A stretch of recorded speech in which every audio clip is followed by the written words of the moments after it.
Hey there, welcome back to our channel. Today we're going to show you how to hide your status on WhatsApp web on PC with the new update. It's a great way to maintain your privacy and control who can see your online status. So, let's get started. The first step is to open your WhatsApp account on your PC. Once you're logged in, look for the gear icon in the top right corner and click on it to open the settings menu. Next, click on Privacy, and then select Status from the options. This will bring up the settings for your status visibility.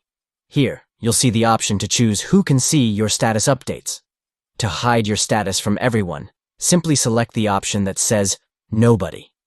This will ensure that no one can see when you were last online or when you update your status.